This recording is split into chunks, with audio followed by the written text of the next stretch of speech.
नमस्कार, मैं पूनम पाठक आप लोगों के समक्ष श्रीमद् भगवद गीता के द्वितीय अध्याय का 16वां श्लोक संस्कृत, हिंदी और इंग्लिश में सुनाने आई हूँ। ओम नमो भगवते वासुदेवाय। Myself P.K. Pathak reciting the 16th sloka of 2nd chapter of Gita. Shri भगवानुवाच नासतो विद्यते भावो नाभावो विद्यते सतः उभयोरपि दृष्ट अन्तस्त्व अन्योस्तत्त्वदर्शिभिः। The unreal has no existence, and the real never ceases to be. The truth of both these has been perceived by seers of truth. Suppose my body neither existed before my birth, and it will cease to exist after my death.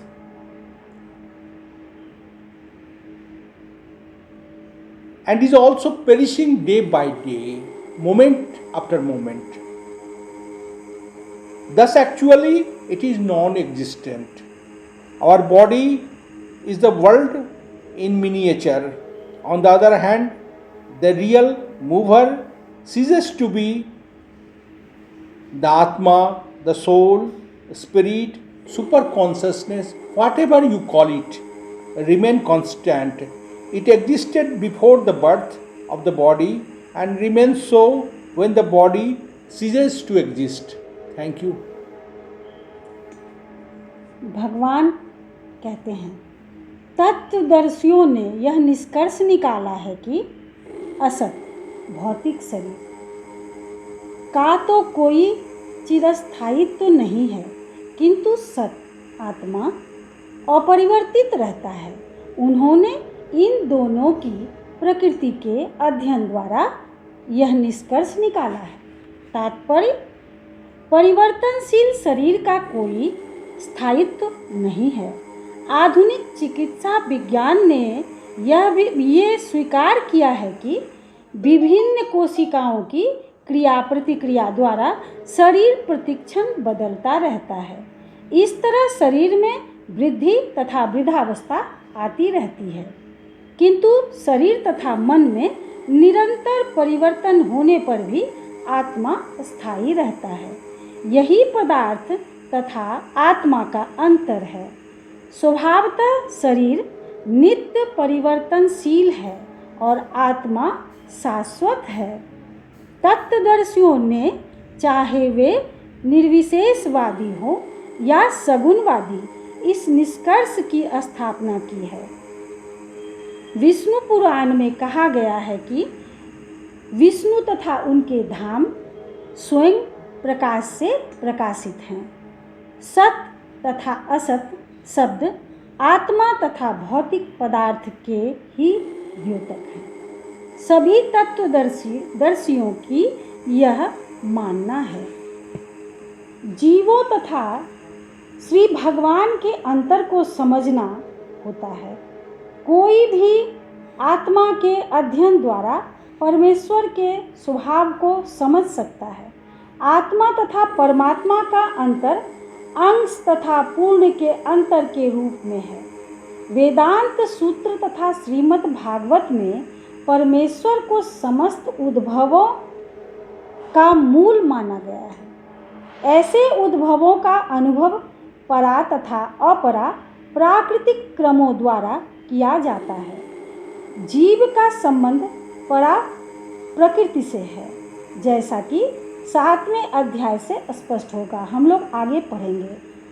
यद्यपि शक्ति तथा शक्तिमान में कोई अंतर नहीं है, किंतु शक्तिमान को परम माना जाता है और शक्ति का प्रकृति को गौण। अतः सारे जीव उसी तरह परमेश्वर के सदैव अधीन रहते हैं, जिस तरह सेवक स्वामी के तथा शिष्य गुरु के अधीन रहता है। अज्ञानावस्था में ऐसे स्पष्ट ज्ञान को समझ पाना असंभव है।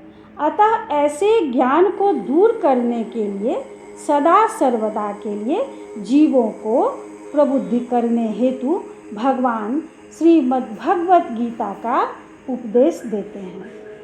यहीं पे 16वां श्लोक समाप्त होता है।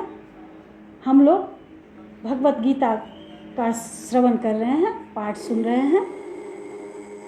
इनमें जितने भी पिछले श्लोकों में हम लोगों ने पढ़ा, भगवान सबसे सबका को सब श्लोक एक दूसरे से कनेक्ट है। भगवान का कहना है शरीर शरीरी, शरीर शरीर है और शरीरी आत्मा है, देह शरीर है, देही आत्मा है, सत्य असत्य शरीर है और सत्य आत्मा है। जो कभी नहीं मरता, वो हमेशा स्थायी रहता है। हम लोग अपने जीवन में जितने की उम्र हम लोग की रही होगी, हम जितने भी मानव हैं सबकी उम्र, हम लोग अगर पीछे मुड़कर देखें तो सबके जीवन में ऐसा पल आता ही रहता है कि जब हम कभी बहुत खुश हो जाते हैं, कभी बहुत दुखी होते हैं। जब खुशी आती है हम लोग बहुत खुश होते हैं, और जब दुख आता है तो हम लोग बहुत परेशान होते हैं, दुखी होते हैं, रोते भी हैं। और ये आता जाता रहता है, टिक के नहीं रहता। तो भगवान अपने श्लोक, अपने गीता के श्लोक के माध्यम से अपने ज्ञान दे रहे हैं मानव तक, हम लोगों तक पहुंचा है ये कि भगवान कहते हैं कि कभी भी इंसान को, मानव को किसी भी परिस्थिति में दुखी नहीं होना चाहिए। वो हमेशा रहेगा नहीं, स्थायी नहीं रहता, वो परिवर्तन होता है। वो इसलिए हम लोगों को दुखी नहीं होना चाहिए, उसको समान रूप से ग्रहण करना चाहिए। मृत्यु पर बिल्कुल शोक नहीं करना चाहिए, क्योंकि आत्मा अमर है, वो कभी मरता नहीं है, वो सिर्फ शरीर परिवर्तन होता है। इसलिए वो शरीर में परिवर्तन होकर फिर से बाल्यावस्था में आता है। इसलिए हम लोगों को दुख नहीं करना चाहिए, ऐसा भगवान बताते हैं। आज के लिए इतना ही। अगले श्लोक में फिर से हाजिर होंगे।